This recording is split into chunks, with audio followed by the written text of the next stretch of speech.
Hi ಎಲ್ರಿಗೂ ನಮಸ್ಕಾರ. Welcome to my channel. ಎಲ್ಲರೂ ಹೇಗಿದ್ರೆ ಎಲ್ಲರಿಗೂ ಹೊಸ ವೀಡಿಯೋಗೆ ವೆಲ್ಕಮ್ ಮಾಡ್ತಾ ಇದ್ದೀನಿ. ಇವತ್ತು ಬೆಳಗ್ಗೆನೇ ಮನೆಯಿಂದ ಇರುವಂತಹ ತೋಟಕ್ಕೆ ಬಂದಿದ್ದೆ. ಹಸುಗಳನ್ನು ಕಟ್ಟಿ ಹೋಗೋಣ ಅಂತ. ಇಷ್ಟು ದಿನ ಒಂದೇ ಹತ್ರ ಮೇವಾಗ್ತಾ ಇದ್ದೆ. ಈ ಕಡೆ ಮೇವು ತುಂಬ ಚೆನ್ನಾಗಿ ಬಂದಿತ್ತು, ಹಾಗಾಗಿ ಕಟ್ಟಾಕಿ ಹೋಗೋಣ, ತಿಂಡಿ ಎಲ್ಲ ಮುಗಿಸಿ ಬಂದು ಮತ್ತೆ ಇನ್ನೊಂದು ಹತ್ರ ಕಟ್ಟಿದರೆ ಚೆನ್ನಾಗಿ ಮೇಯುತ್ತೆ ಅಂತ ಅಂದ್ಕೊಂಡು ಬಂದೆ. ಇವತ್ತು ಯಾಕೋ ಗೊತ್ತಿಲ್ಲ, ಬೆಳಗ್ಗೆಯಿಂದ ಸಂಜೆವರೆಗೂ ವ್ಲಾಗ್ ಮಾಡೋದೇ ಬೇಡ ಅಂತ ಅನ್ನಿಸ್ತಾ ಇತ್ತು. ಈ ಥರ ತುಂಬ ಸಲ ಅನಿಸಿದೆ. ಇದು ಫಸ್ಟ್ ಟೈಮ್ ಅಂತಲ್ಲ, ಯಾಕೋ ಗೊತ್ತಿಲ್ಲ, ರೀಸನ್ ಇಲ್ಲದೆ ಬೇಜಾರಾಗ್ತಾ ಇತ್ತು.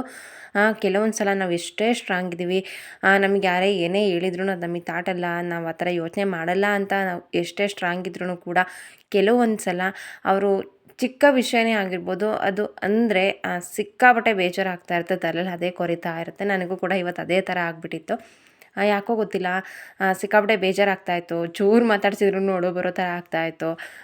ಯಾರಾದ್ರೂ ಸ್ವಲ್ಪ ಮಾತಾಡ್ಸಿದ್ರು ಮಕ್ಳ ಮೇಲೆ ರೇಗೋ ಥರ ಆಗ್ತಾಯಿತ್ತು. ಹಾಗಾಗಿ ನನ್ನ ಪಾಡಿ ನಾನು ಕೆಲಸ ಮಾಡ್ಕೊಂಡಿರೋಣ, ಇವತ್ತು ಯಾವುದೂ ಯೋಚನೆ ಮಾಡೋದು ಬೇಡ, ಬ್ಯುಸಿಯಾಗೇ ಇರೋಣ ಅಂತ ಅಂದ್ಕೊಂಡೆ.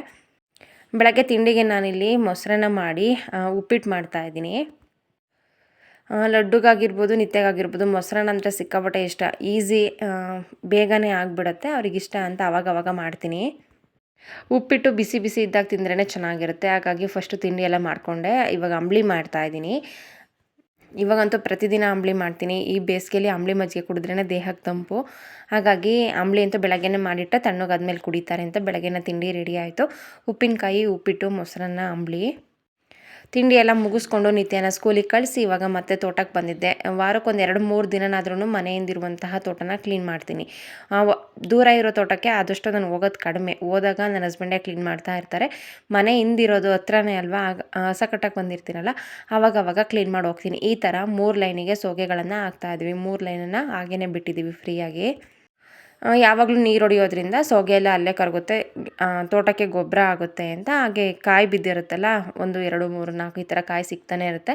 ಹೋದಾಗೆಲ್ಲ ಕಾಯಿ ತೊಗೊಂಡು ಬಂದಂಗೆ ಆಗುತ್ತೆ. ಈ ಥರ ತೋಟ ಕ್ಲೀನ್ ಮಾಡ್ದಂಗೂ ಆಗುತ್ತೆ. ಒಂದೇ ಸಲ ಜಾಸ್ತಿ ಬಿಟ್ಕೊಂಡ್ರೆ ಸರಿ ಹೋಗೋದಿಲ್ಲ ಅಂತ ಆವಾಗಲೇ ಕ್ಲೀನ್ ಮಾಡ್ಕೊಳ್ತೀನಿ. ಇಲ್ಲಿ ಬೆಕ್ಕು ನೋಡಿ ಎಷ್ಟು ಚೆನ್ನಾಗಿ ಬೇಟೆ ಆಡ್ತಾ ಇದೆ ಅಂತ. ಅದೇ ಹೇಳಿದ್ನಲ್ಲ, ಇವತ್ತು ಬೆಳಗ್ಗೆಯಿಂದನೂ ಬೇಜಾರಾಗೇ ಇತ್ತು. ಇನ್ನು ಸುಮ್ಮನೆ ಕುತ್ಕೊಂಡ್ರೆ ತಲೆಯಲ್ಲಿ ಅದೇ ಓಡ್ತಾ ಇರುತ್ತೆ. ನಮಗೆ ಬೇಜಾರಾಗಬಾರ್ದು ಅಥವಾ ಬೇಜಾರಿಂದ ಹೊರಗಡೆ ಬರಬೇಕು ಅಂತಂದರೆ ಆದಷ್ಟು ಬ್ಯುಸಿ ಆಗಿರೋದಕ್ಕೇ ಟ್ರೈ ಮಾಡಬೇಕು. ನಾನು ಎಡಿಟ್ ಮಾಡಬೇಕಾದ್ರೆ ಅಂದ್ಕೊಳ್ತಾ ಇದ್ದೆ, ಎಷ್ಟು ಡಲ್ಲಾಗಿದ್ದೀನಲ್ವಾ ಅಂತ. ಇದು ಒಂದು ಎರಡು ದಿನದ ಹಿಂದಿನ ವ್ಲಾಗ್ ಆಗಿರುತ್ತೆ. ಎಡಿಟ್ ಮಾಡೋದಕ್ಕೂ ಕೂಡ ಮನಸ್ಸಿರಲಿಲ್ಲ, ಹಾಗೇ ಸುಮ್ಮನೆ ಇದ್ದೆ. ಯಾಕೋ ಗೊತ್ತಿಲ್ಲ, ವಾಯ್ಸ್ ಓವರ್ ಕೊಡೋದಕ್ಕೂ ಅಷ್ಟೊಂದು ನನಗೆ ಇಷ್ಟ ಆಗ್ತಾ ಇರಲಿಲ್ಲ. ವಿಡಿಯೋ ಮಾಡಿಟ್ಕೊಂಡಿದ್ದೆ, ಹಾಗೇ ಬಿಟ್ಟಿದ್ದೆ. ಇವತ್ತು ಎಡಿಟ್ ಮಾಡ್ತಾ ಇದ್ದೀನಿ. ನಾನು ಮುಂಚೆ ಈ ಥರ ಎಲ್ಲ ಇರಲಿಲ್ಲ, ತುಂಬಾ ಸೆನ್ಸಿಟಿವ್ ಇದ್ದೆ. ಯಾರಾದರೂ ಏನಾದರೂ ಅಂದರೆ ಬೇಗನೆ ರಿಯಾಕ್ಟ್ ಮಾಡ್ತಾಯಿದ್ದೆ, ಅಳ್ತಾಯಿದ್ದೆ, ಬೇಜಾರಾಗ್ತಾಯಿದ್ದೆ. ಬಟ್ ಈಗ ಆ ಥರ ಎಲ್ಲ ಸ್ವಲ್ಪ ಸ್ಟ್ರಾಂಗ್ ಇದ್ದೀನಿ. ಆದರೂ ಕೂಡ ಕೆಲವೊಂದು ಸಲ ನಾವು ಎಷ್ಟೇ ಸ್ಟ್ರಾಂಗ್ ಇದ್ದೀವಿ ಅಂತಂದ್ರೂ ಕೂಡ ಒಂದು ಚಿಕ್ಕ ವಿಷಯನೇ ಆಗಿರ್ಬೋದು, ದೊಡ್ಡ ವಿಚಾರ ಅಲ್ಲದೇ ಇದ್ರೂ ಒಂದು ಚಿಕ್ಕ ವಿಷಯನೇ ತುಂಬ ತಲೆಯಲ್ಲಿ ಕೊರಿತಾ ಇರುತ್ತೆ. ಎಷ್ಟರ ಮಟ್ಟಿಗೆ ಅದ್ರ ಬಗ್ಗೆ ಯೋಚನೆ ಮಾಡ್ತೀನಿ ಅಂತಂದರೆ, ಬೆಳಗ್ಗಿಂದ ಸಂಜೆವರೆಗೂ ಆ ಥರ ಇದ್ದರೆ ಸಂಜೆ ಅಷ್ಟರಲ್ಲಿ ತಲೆನೋವೇ ಬಂದುಬಿಟ್ಟಿರುತ್ತೆ. ನಾವು ಹೇಳೋದು ತುಂಬಾ ಈಸಿ, ಯಾರು ಏನಾದ್ರೂ ಅಂದ್ಕೊಳ್ಳಿ, ಯೋಚನೆ ಮಾಡಬಾರ್ದು, ನಮ್ಮ ಪಾಡಿಗೆ ನಾವು ಇರೋಣ ಅಂತ ಅಂದ್ಕೊಳ್ತೀವಿ. ಬಟ್ ಎಲ್ಲ ಟೈಮಲ್ಲೂ ಆ ಥರ ಆಗೋದಿಲ್ಲ. ಕೆಲವೊಂದು ಸಲ ನಾವು ಆ ಥರ ಯೋಚನೆ ಮಾಡಿಲ್ಲ ಅಂತಂದ್ರೂ ಕೆಲವೊಂದು ಸಲ ಹರ್ಟ್ ಆಗೋ ಥರ ಏನಾದ್ರೂ ಮಾತುಗಳನ್ನು ಕೇಳಿದರೆ ಸಿಕ್ಕಾಪಟ್ಟೆ ಹರ್ಟ್ ಆಗುತ್ತೆ. ನನಗಂತೂ ಅದು ತುಂಬಾ ಹರ್ಟ್ ಆಗುತ್ತೆ. ಅದರಿಂದ ಹೊರಗಡೆ ಬರೋದಕ್ಕೆ ತುಂಬ ಟೈಮ್ ಬೇಕಾಗುತ್ತೆ. ಹಾಗಾಗಿ ಇಡೀ ದಿನ ಕುತ್ಕೊಳ್ಳೋದೇ ಬೇಡ ಅಂದರೆ ಮಲಗೋಣ ಅಂತ ಮಲ್ಕೊಂಡೆ, ಬಟ್ ನಿದ್ದೆ ಬರಲಿಲ್ಲ, ತಲೆ ಒಳಗೆ ಅದೇ ಓಡ್ತಾ ಇತ್ತು. ಹಾಗಾಗಿ ಎಷ್ಟು ಕ್ಲೀನ್ ಮಾಡೋದಕ್ಕಾಗುತ್ತೆ ಅಷ್ಟು ಕ್ಲೀನ್ ಮಾಡೋಣ ಅಂತ ಅಂದ್ಕೊಂಡು ಎಲ್ಲ ಕ್ಲೀನ್ ಮಾಡ್ತಾಯಿದ್ದೆ. ಬೆಡ್ಶೀಟ್ ಎಲ್ಲ ವಾಶ್ ಮಾಡಿಟ್ಟಿದ್ದೆ, ಹಾಗಾಗಿ ಅದನ್ನು ಕೂಡ ಎಲ್ಲ ಜೋಡಿಸ್ಕೊಂಡು ಕ್ಲೀನ್ ಮಾಡಿಕೊಂಡೆ. ನಂಗೆ ತುಂಬ ಸಲ ಅನಿಸಿದೆ, ನನ್ನ ತಪ್ಪೇ ಇಲ್ಲ ಇದರಲ್ಲಿ, ನಾನು ಇದರಲ್ಲಿ ಎಲ್ಲಿಂದ ಬಂದೆ ಅಂತ. ಅಂದರೆ ಆ ಥರ ಎಷ್ಟೋ ಸಿಚುವೇಶನ್ ಬಂದಿರುತ್ತೆ. ಆ ಥರ ಸಿಚುವೇಶನ್ ಬಂದಾಗಲೇ ನಾವು ಸ್ಟ್ರಾಂಗ್ ಆಗೋದು ಅಂತಲೂ ತುಂಬ ಸಲ ಅನಿಸಿದೆ. ಈ 11 ವರ್ಷದಲ್ಲಿ ತುಂಬಾ ನೋಡಿಬಿಟ್ಟಿದ್ದೀನಿ. ಅಂತಂದರೆ 11 ವರ್ಷದ ಹಿಂದೆ ಇದ್ದಿದ್ದು ಲೈಫೇ ಬೇರೆ, ಇವಾಗಿರೋ ಲೈಫೇ ಬೇರೆ. ತುಂಬ ಸ್ಟ್ರಾಂಗ್ ಇದ್ದೀನಿ. ಈ ಥರ ಎಷ್ಟೋ ಮಾತುಗಳನ್ನು ಕೇಳಿದ್ದೀನಿ, ಫಸ್ಟ್ ಅಂತಲ್ಲ. ಆದ್ರೂ ಯಾಕೋ ಗೊತ್ತಿಲ್ಲ, ಎಷ್ಟೇ ಬೇಜಾರಾಗಬಾರ್ದು ಅಂತಂದ್ರೂ ಇವತ್ತು ಬೇಜಾರಾಗ್ತಾಯಿತ್ತು. ಈ ಸೀರೆ ಸ್ಟಿಚ್ ಮಾಡಿಸ್ಕೊಂಡು ತೊಗೊಂಡು ಬಂದಿದ್ದೀನಿ, ಬ್ಲೌಸ್. ಸೀರೆ ತೊಗೊಂಡು ಬಂದಾಗ ತೋರಿಸಿದ್ದೆ. ಮಂತ್ರಾಲಯಕ್ಕೆ ಹೋದಾಗಲೇ ಫಸ್ಟ್ ಟೈಮ್ ಈ ಸೀರೆ ಉಡಬೇಕು ಅಂತ ಇದನ್ನು ಹಾಗೇ ಇಟ್ಟಿದ್ದೆ. ಬಟ್ ಯಾಕೋ ಗೊತ್ತಿಲ್ಲ, ಈ ಸಲ ರಾಯರ್ ನಮ್ಮನ್ನು ಬೇಗ ಕರೆಸ್ಕೊಳ್ಳಿಲ್ಲ ಮಂತ್ರಾಲಯಕ್ಕೆ. ಹಾಗಾಗಿ ಈ ಸೀರೆ ಉಟ್ಕೊಂಡೇ ಇಲ್ಲ, ಹಾಗೇ ಇದೆ. ಯಾವಾಗಲಾದ್ರೂ ಒಂದು ಸಲ ವೇರ್ ಮಾಡಬೇಕು ಹೊಸ ಸೀರೆ, ಫಸ್ಟ್ ಟೈಮ್ ಅಲ್ಲೇ ಹಾಕ್ಕೊಳ್ಬೇಕು ಅಂತ ಹಾಗೆ ಇಟ್ಟಿದ್ದೆ. ಈ ಸಲ ರಾಯರ್ ನಮ್ಮನ್ನು ಬೇಗ ಕರೆಸಿಲ್ಲ. ಎಷ್ಟೇ ಸ್ಟ್ರಾಂಗ್ ಇದ್ರೂ ಅಥವಾ ಎಷ್ಟೇ ವೀಕ್ ಇದ್ರೂ ಕೆಲವೊಂದು ಸಲ ಅವರಿಗೂ ವೀಕ್ ಪಾಯಿಂಟ್ ಅನ್ನೋದು ಬಂದೇ ಬರುತ್ತೆ. ಯೋಚನೆ ಮಾಡಬಾರ್ದು ಅಂತಿದ್ರೂ ಕೂಡ, ಅಥವಾ ಯಾವುದಾದ್ರೂ ವಿಚಾರಕ್ಕಾಗಿರ್ಬೋದು ತುಂಬ ಯೋಚನೆ ಮಾಡ್ತಾರೆ. ನನ್ನ ಮಗಳು ನೋಡಿ ಇಲ್ಲಿ ಸೀರೆ ಹಾಕ್ಕೊಂಡು ಆಟ ಆಡ್ತಾ ಇರೋದು. ನಾನು ಇಟ್ಕೊಂಡಿದ್ದೀನಿ ನೋಡಿ. ಅವತ್ತು ವರ್ಧಂತಿ ದಿನ ಹಾಕ್ಕೊಂಡಿದ್ದೆ ಸೀರೆ. ಇದನ್ನು ಫೋಲ್ಡ್ ಮಾಡೋಕ್ಕೆ ಅಂತ ಇಟ್ಟರೆ ನನ್ನ ಮಗಳು ಉಟ್ಕೊಂಡು 5 ನಿಮಿಷಕ್ಕೆ ಆಟ ಆಡ್ತಾ ಇರೋದು. ಸೀರೆ ಉಟ್ಕೊಳ್ಳೋದಂದರೆ ಸಿಕ್ಕಾಬಟ್ಟೆ ಇಷ್ಟ, ಬಟ್ ನಾನು ಕೊಡಲ್ಲ ಅಷ್ಟೇ. ಈ ಥರ ಯಾರೂ ಉಡ್ಸಿಲ್ಲ, ನಿತ್ಯನೇ ಉಟ್ಕೊಂಡಿರೋದು. ಪಿನ್ನಾಗಿನ್ನ ಏನೂ ಯೂಸ್ ಮಾಡಿಲ್ಲ, ಸುಮ್ಮನೆ ಹಾಗೆ ಉಟ್ಕೊಂಡಿರೋದು. ನನ್ನ ಮಗಳಿಗೆ ಇದೊಂದು ಟಿ ವಿ ಇತ್ತು ಅಂತಂದರೆ ಈ ಆ ಥರ ಬೇಜಾರಾಗಬೇಕಾದ್ರೆ ಅವ್ರಿಗೆ ಇಷ್ಟವಾದಂತಹ ಕೆಲಸ ಮಾಡಿದರೆ ಮೈಂಡ್ ಅದರಿಂದ ಹೊರಗಡೆ ಬರುತ್ತೆ ಅಂತ. ಈ ಗಿಡ ನೋಡಿ ಎಷ್ಟು ಚೆನ್ನಾಗಿ ಬಂದಿದೆ ಅಂತ. ಕರು ಒಂದ್ಸಲ ಗಿಡ ತಿಂದುಬಿಟ್ಟಿತ್ತು, ಆವಾಗಿಂದ ಫುಲ್ಲು ಡಲ್ ಆಗಿಬಿಟ್ಟಿತ್ತು. ಇವಾಗ ಚೆನ್ನಾಗಿ ಚಿಗುರು ಬಂದಿದೆ ನೋಡಿ, ಎಷ್ಟು ಚೆನ್ನಾಗಿ ಕಾಣಿಸ್ತಾ ಇದೆ ಅಂತ. ಅದ್ರ ಪಕ್ಕದಲ್ಲಿ ಒಂದೆರಡು ಅದರದ್ದೇ ಗಿಡಗಳು ಉಟ್ಕೊಂಡಿದೆ, ಕಾಕಟ ಗಿಡ. ಹಾಗಾಗಿ ನೀರು ಹಾಕ್ಬಿಟ್ಟಿದ್ದೆ, ಚೆನ್ನಾಗಿ ನೆಂದರೆ ಬೇರು ತೆಗಿಯೋದಕ್ಕೆ ಈಸಿಯಾಗಿ ಬರುತ್ತೆ. ಬೇರಿಲ್ಲ ಅಂತಂದರೆ ಗಿಡ ಚೆನ್ನಾಗಿ ಚಿಗುರೋದಿಲ್ಲ. ಅದೇನೋ ಗೊತ್ತಿಲ್ಲ, ನಾನು ಯಾವ ಗಿಡ ಹಾಕಿದ್ರೂ ಬಂದಿಲ್ಲ ಅನ್ನೋದೇ ಇಲ್ಲ. ಎಲ್ಲ ಗಿಡನೂ ತುಂಬ ಚೆನ್ನಾಗಿ ಬರುತ್ತೆ. ಅಂದರೆ ನೀಟಾಗಿ ಮೇಂಟೈನ್ ಮಾಡ್ತೀನಿ ಅಂತ ಅಂದ್ಕೊಳ್ತೀನಿ. ನೀರು ಎಲ್ಲ ಚೆನ್ನಾಗಿ ಟೈಮಿಗೆ ಸರಿಯಾಗಿ ಹಾಕ್ತೀನಿ ಅಂತ. ಇದರದ್ದೇ ಒಂದೆರಡು ಗಿಡ ಇತ್ತು, ಅದನ್ನು ಇವಾಗ ಹಾಕ್ತಾಯಿದ್ದೀನಿ.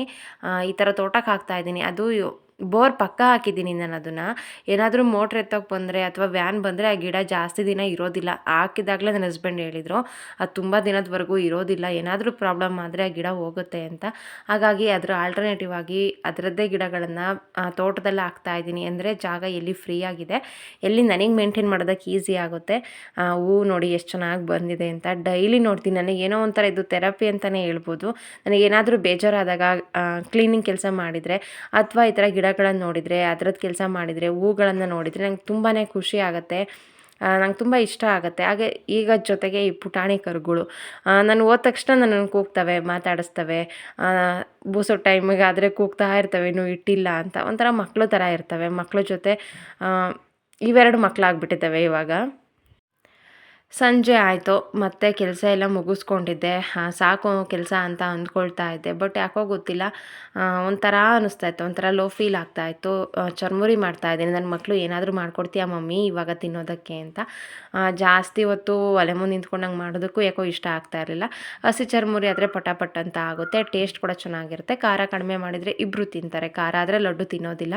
ಹಾಗಾಗಿ ಇದಾದರೆ ಬೇಗನೆ ಆಗಿಬಿಡುತ್ತೆ ಅಂತ ಸಂಜೆ ಕಾಫಿ ಜೊತೆಗೆ ಹಸಿ ಚುರ್ಮುರಿ ಮಾಡಿದೆ. ಟೇಸ್ಟ್ ತುಂಬ ಚೆನ್ನಾಗಿ ಬಂದಿತ್ತು. ರೆಸಿಪಿನೂ ಕೂಡ ಪೂರ್ತಿಯಾಗಿ ನಂಗೆ ಶೂಟ್ ಮಾಡ್ಕೊಂಡಿಲ್ಲ. ಬಟ್ಟೆ ತೊಳೆದೆಲ್ಲ ಹಾಗೆ ಹಾಕಿದ್ದೆ, ಫೋಲ್ಡ್ ಮಾಡಿರಲಿಲ್ಲ. ಅದನ್ನು ಕೂಡ ಟಿ ವಿ ನೋಡ್ತಾ ಎಲ್ಲದನ್ನು ಕೂಡ ಫೋಲ್ಡ್ ಮಾಡಿ ಎತ್ತಿಟ್ಟೆ. ಇವತ್ತಿನ ಕೆಲಸ ಇಲ್ಲಿ ಮುಗಿಸೋಣ ಅಂತ ಅಂದ್ಕೊಂಡೆ, ಬಟ್ ಯಾಕೋ ಗೊತ್ತಿಲ್ಲ, ಸಮಾಧಾನ ಆಗಲಿಲ್ಲ. ಸುಮ್ಮನೆ ಕೂರೋದಕ್ಕೂ ಮನಸ್ಸಾಗಲಿಲ್ಲ. ಟಿ ವಿ ನೋಡ್ಕೊಳ್ತಾನೆ ಉಳಿದಿರೋ ಅಂತಹ ಕೆಲಸ ಮಾಡ್ಕೊಳ್ಳೋಣ ಅಂತ ಮಾಡ್ಕೊಳ್ತಾ ಇದ್ದೀನಿ. ತರಕಾರಿ ಜೋಡಿಸ್ಕೊಳ್ತಾ ಇದ್ದೀನಿ. ತರಕಾರಿ ತರಿಸಿದ್ದು ಹಾಗೇ ಇತ್ತು, ಅದನ್ನು ಕೂಡ ತೆಗೆದಿಟ್ಟಿರಲಿಲ್ಲ. ಅದೇ ಹೇಳಿದ್ನಲ್ಲ, ಯಾಕೋ ಮನಸ್ಸು ಸರಿ ಇರಲಿಲ್ಲ, ಯಾಕೋ ಒಂಥರ ಲೋ ಫೀಲ್ ಆಗ್ತಾಯಿತ್ತು. ಹಾಗಾಗಿ ಸುಮ್ಮನೆ ಇದ್ಬಿಟ್ಟಿದ್ದೆ. ಈಗ ಎಲ್ಲ ಕೆಲಸನೂ ಮತ್ತೆ ಮಾಡ್ಕೊಳ್ತಾ ಇದ್ದೀನಿ. ಯಾವಾಗಿದ್ರೂ ನಾವು ಮಾಡಲೇಬೇಕು. ಆ ಥರ ಟೈಮಲ್ಲಿ ಏನಾದರೂ ಕೆಲಸ ಮಾಡ್ತಾಯಿದ್ರೆ ಮೈಂಡ್ ಸ್ವಲ್ಪ ವಿಷಯದಿಂದ ಆಚೆ ಬರುತ್ತೆ ಅಂತ. ಯಾವಾಗಲೂ ಅದ್ರ ಬಗ್ಗೆನೇ ಯೋಚನೆ ಮಾಡ್ತಾ ಕೂತ್ರೆ ಗ್ಯಾರಂಟಿ ತಲೆನೋವು ಬಂದು ಪೇಷಂಟಾಗಿ ಮಲ್ಕೊಳ್ಳೋದೆ. ಹಾಗಾಗಿ ಅದರಿಂದ ಆಚೆ ಬರೋದಕ್ಕೆ ಏನಾದರೂ ಒಂದು ಕೆಲಸ ಹುಡ್ಕೊಂಡು ಮಾಡ್ತಾಯಿದ್ದೆ. ಒಂದೆರಡು ದಿನ ಮತ್ತೆ ಮಾಮೂಲಿಯಾಗಿ ಆದೆ. ಇದೊಂದು 2 ದಿನದ ಹಿಂದಿನ ವ್ಲಾಗು ಅಂತ ಹೇಳಿದೆ. ಮತ್ತು ಇವಾಗ ನಾರ್ಮಲಾಗಿ ಚೆನ್ನಾಗಿದ್ದೀನಿ. ಯಾಕೋ ಒಂದೊಂದು ಸಲ ಹಂಗೆ ಎಲ್ರಿಗೂ ಅನಿಸುತ್ತೆ. ನಾನು ಸ್ಪೆಷಲ್ ಅಂತಲ್ಲ, ಎಲ್ರಿಗೂ ಕೂಡ ಆ ಥರ ಫೀಲ್ ಆಗುತ್ತೆ. ಆವಾಗ ನಾವು ಯಾವ ಥರ ಇರ್ತೀವಿ ಅನ್ನೋದು ಮ್ಯಾಟರ್ ಆಗುತ್ತೆ. ನಿಮಗೇನು ಅನಿಸುತ್ತೆ ಕಮೆಂಟಲ್ಲಿ ತಿಳಿಸಿ. ನಿಮಗೂ ಈ ಥರ ಅನಿಸಿದ್ಯಾ, ಅಥವಾ ನಿಮಗೆ ಆ ಥರ ಅನಿಸೋದೇ ಇಲ್ವಾ? ನೀವು ಸ್ಟ್ರಾಂಗ್ ಇದ್ದೀರಾ, ಹೇಗಿದ್ದೀರಾ? ಯಾರಾದರೂ ಏನಾದರೂ ಅಂದರೆ ನೀವು ಅದ್ರ ಬಗ್ಗೆ ತಲೆ ಕೆಡಿಸ್ಕೊಳ್ತೀರಾ, ಅಥವಾ ಏನಾದರೂ ಅಂದ್ಕೊಳ್ಳಿ ನಮಗೇನು ಅಂತ ಸುಮ್ಮನೆ ಆಗ್ತೀರಾ, ಅಥವಾ ನಂತರ ಒಂದೆರಡು ದಿನ ಅದ್ರ ಬಗ್ಗೆ ಯೋಚನೆ ಮಾಡಿ ಬಿಟ್ಬಿಡ್ತೀರಾ? ನೀವು ಯಾವ ಥರ ಇದ್ದೀರಾ ಕಮೆಂಟಲ್ಲಿ ತಿಳಿಸಿ. ಸಿಕ್ಕಾಪಟ್ಟೆ ಒಳ್ಳೊಳ್ಳೆ ಕಮೆಂಟ್ಸ್ ಆಗ್ತಾಯಿದ್ದೀರಾ. ಕಮೆಂಟ್ಸನ್ನು ನೋಡಿದ್ರೇ ಖುಷಿ ಆಗುತ್ತೆ. Thank you so much. ಇಷ್ಟೊಂದು ಪ್ರೀತಿಯನ್ನು ಕೊಡ್ತಾ ಇರೋದಕ್ಕೆ. ನಾನು ಯಾರು ಅಂತಲೇ ಗೊತ್ತಿಲ್ಲ, ಯೂಟ್ಯೂಬ್ ಮುಖಾಂತರ ನಿಮ್ಮ ಪರಿಚಯ ಅಷ್ಟೇ. ಆದರೂ ಒಳ್ಳೊಳ್ಳೆ ಕಮೆಂಟ್ಸನ್ನು ಹಾಕ್ತೀರಾ, ನೋಡಿದ್ರೇ ಖುಷಿ ಆಗುತ್ತೆ. Thank you. ಈ ಪ್ರೀತಿ, ಈ ಸಪೋರ್ಟ್ ಕೊನೆವರೆಗೂ ಹೀಗೆ ಇರಲಿ ಅಂತ ಕೇಳ್ಕೊಳ್ತೀನಿ. ಹಾಗೆ ಮಂಗಳವಾರ ಬಂದಿದ್ದಕ್ಕೆ ಒಬ್ಬರು ಕಮೆಂಟಲ್ಲಿ ಕೇಳಿದ್ರಿ, ಅದ್ರ ಬಗ್ಗೆ ನೆಕ್ಸ್ಟ್ ವ್ಲಾಗಲ್ಲಿ ಮಾತಾಡ್ತೀನಿ. ಇವಾಗ ಮಾತಾಡೋದಕ್ಕೆ ಹೋದರೆ ಸರಿ ಹೋಗೋದಿಲ್ಲ. ಹಾಗೆ ಈ 2 ಕಮೆಂಟ್ಸ್ ಅಲ್ಲ, ತುಂಬ ಕಮೆಂಟ್ಸ್ ಈ ಥರ ಒಳ್ಳೊಳ್ಳೆ ಕಮೆಂಟ್ಸನ್ನು ಹಾಕ್ತಾ ಇದ್ದೀರಾ. Thank you so much. ಇವೆರಡು ನಂಗೆ ಶೇರ್ ಮಾಡಬೇಕು ಅಂತ ಅನ್ನಿಸ್ತು ಈ ವ್ಲಾಗಲ್ಲಿ, ಹಾಗಾಗಿ ಇವೆರಡನ್ನೂ ಶೇರ್ ಮಾಡಿದ್ದೀನಿ. ಬರ್ತಡೇ ಬಂದರೆ ಜಾಸ್ತಿ ಜನ ವಿಶ್ ಮಾಡ್ತೀರಾ. ಆ್ಯನಿವರ್ಸರಿ ಆಗಿರ್ಬೋದು, ಬರ್ತಡೇ ಆಗಿರ್ಬೋದು, ಅಥವಾ ಹುಷಾರಿಲ್ಲ ಅಂತಂದರೆ ಬೇಗನೆ ಹುಷಾರಾಗಿ ಅಂತ ಹಾಕ್ತೀರಾ, ಕೆಲಸ ಕಮ್ಮಿ ಮಾಡಿ ರೆಸ್ಟ್ ಮಾಡಿ ಅಂತ ಹಾಕ್ತೀರಾ. ಎಲ್ಲದೂ ಕೂಡ ನಂಗೆ ತುಂಬ ಇಷ್ಟ ಆಯಿತು. Thank you. ಹಾಗೆ ಬೀರ್ ಕ್ಲೀನ್ ಮಾಡೋದಿತ್ತು, ಹಾಗಾಗಿ ಬೀರ್ ಕ್ಲೀನ್ ಮಾಡ್ತಾ ಇದ್ದೀನಿ. ಊಟ ಎಲ್ಲ ಮಾಡಿ ಅಡುಗೆ ಮನೆ ಕೆಲಸ ಮುಗಿಸ್ಕೊಂಡೆ ಮಲ್ಕೊಳ್ಳೋಣ ಅಂತ ಅಂದ್ಕೊಂಡೆ, ಬಟ್ ನಿದ್ದೆ ಬರ್ತಾ ಇರಲಿಲ್ಲ. ಹಾಗಾಗಿ ಇದೊಂದು ಬೀರ್ ಕ್ಲೀನ್ ಮಾಡಿಬಿಡೋಣ, ಅವಾಗ ಸರಿ ಹೋಗುತ್ತೆ ಅಂತ ಅಂದ್ಕೊಂಡು ಬಂದೆ. ಬ್ಲೌಸ್ ಸ್ಟಿಚ್ ಮಾಡ್ಸೋಕೆ ಅಳತೆಗೆಲ್ಲ ಬ್ಲೌಸ್ ಕೊಟ್ಟಿದ್ನಲ್ಲ, ಸಪ್ರೇಟ್ ತೆಗೆದಿಟ್ಟಿರೋದು ಹಾಗೇ ಇತ್ತು. ಕೆಳಗಡೆ ಡ್ರೆಸ್ ಇಡೋ ಜಾಗ ಎಲ್ಲ ಕ್ಲೀನ್ ಮಾಡಿಕೊಂಡೆ. ಇವಾಗ ಸೀರೆ ಇಡೋ ಜಾಗ ಎಲ್ಲ ಕ್ಲೀನ್ ಮಾಡೋಣ ಅಂತ ಅಂದ್ಕೊಂಡು ಕ್ಲೀನ್ ಮಾಡ್ತಾಯಿದ್ದೆ. ಜಾಸ್ತಿ ಏನು ವಿಡಿಯೋ ಮಾಡಲಿಲ್ಲ, ಸ್ವಲ್ಪ ಮಾಡಿದೆ. ನನಗೆ ಆ ಥರ ಬೇಜಾರಾದಾಗ ಅಥವಾ ಒಬ್ಬಳೇ ಇರಬೇಕು ಅಂತ ಅನ್ನಿಸ್ದಾಗ ಈ ಥರ ಕ್ಲೀನಿಂಗ್ ಕೆಲಸ ಯಾವುದಾದ್ರೂ ಮಾಡ್ತಾ ಇರ್ತೀನಿ, ಆವಾಗ ಸರಿ ಹೋಗುತ್ತೆ.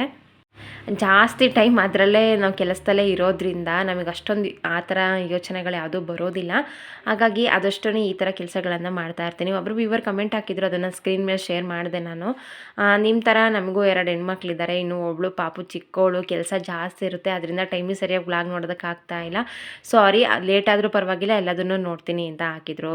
ಸಾರಿ ಏನು ಕೇಳಿಬಿಡಿ. ನಿಮ್ಮ ಬ್ಯುಸಿ ಲೈಫಲ್ಲಿ ನನಗೋಸ್ಕರ ಟೈಮ್ ಕೊಟ್ಟು ನಿಮ್ಮ ದಿನದಲ್ಲಿ 10 ರಿಂದ 15 ನಿಮಿಷ ನನಗೋಸ್ಕರ ಎತ್ತಿಟ್ಟು ನೀವು ವ್ಲಾಗ್ ನೋಡ್ತಾ ಇದ್ದೀರಾ ಅಂತಂದರೆ ನನಗೆ ಅದಕ್ಕಿಂತ ಖುಷಿಯಾದ ವಿಚಾರ ಮತ್ತೊಂದಿಲ್ಲ. ನೀವು ವ್ಲಾಗ್ ನೋಡ್ತಿರಲ್ಲ, ನನಗೆ ಅದೇ ಖುಷಿ. ನಿಮಗೆ ಯಾವಾಗ ಫ್ರೀ ಆಗ್ತೀರಾ, ನೀವು ಯಾವಾಗ ಫ್ರೀ ಟೈಮ್ ಸಿಗುತ್ತೆ ಆವಾಗಲೇ ನೋಡಿ, ಪರವಾಗಿಲ್ಲ.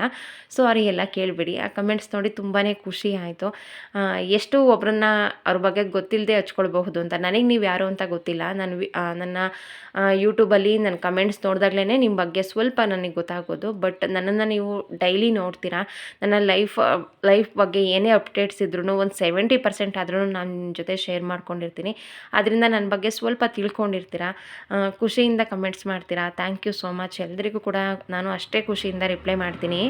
ಇಷ್ಟೆಲ್ಲ ಕೆಲಸ ಮುಗಿಸೋಷ್ಟರಲ್ಲಿ ಲೇಟಾಗಿತ್ತು. ಆ ವಿಷಯದ ಬಗ್ಗೆ ಯೋಚನೆ ಮಾಡಿ ಕೂಡ ಸಾಕಾಗಿತ್ತು. ಹಾಗಾಗಿ ಆ ವಿಷಯನ ಅಲ್ಲೇ ಬಿಡ್ತಾ ಇವತ್ತಿನ ವ್ಲಾಗನ್ನು ಕೂಡ ಇಲ್ಲೇ ಮುಗಿಸ್ತಾ ಇದ್ದೀನಿ. ನಿಮಗೆ ಇಷ್ಟ ಆಗಿದೆ ಅಂತ ಭಾವಿಸಿದ್ದೀನಿ. ಇಷ್ಟ ಆದರೆ ಲೈಕ್ ಮಾಡಿ, ಶೇರ್ ಮಾಡಿ. ಪ್ಲೀಸ್ ನಮ್ಮ ಚಾನಲ್ಗೆ ಯಾರು ಸಬ್ಸ್ಕ್ರೈಬ್ ಆಗಿಲ್ಲ, ಸಬ್ಸ್ಕ್ರೈಬ್ ಮಾಡ್ಕೊಂಡು ಸಪೋರ್ಟ್ ಮಾಡಿ ಅಂತ ಕೇಳ್ಕೊಳ್ತಾ ಇದ್ದೀನಿ.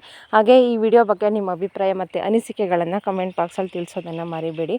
ಸಿಗ್ತೀನಿ ಮುಂದಿನ ಹೊಸ ವಿಡಿಯೋದಲ್ಲಿ. ಯಾರಿಗೆಲ್ಲ ನನ್ನ ಕಂಟೆಂಟ್ ಇಷ್ಟ ಆಗ್ತಾ ಇದೆ, ನನ್ನ ವೀಡಿಯೋಸ್ ಇಷ್ಟಪಟ್ಟು ನೀವು ನೋಡ್ತಾ ಇದ್ದೀರಾ, ಆದರೂ ಕೂಡ ಸಬ್ಸ್ಕ್ರೈಬ್ ಆಗಿಲ್ಲ ಅಂತಂದರೆ ಪ್ಲೀಸ್ ಸಬ್ಸ್ಕ್ರೈಬ್ ಮಾಡಿ. ವಿಡಿಯೋ ಇಷ್ಟ ಆದರೆ ಲೈಕ್ ಮಾಡೋದನ್ನು ಮರಿಬೇಡಿ. ಸಿಗ್ತೀನಿ ಮುಂದಿನ ವ್ಲಾಗಲ್ಲಿ. Thank you.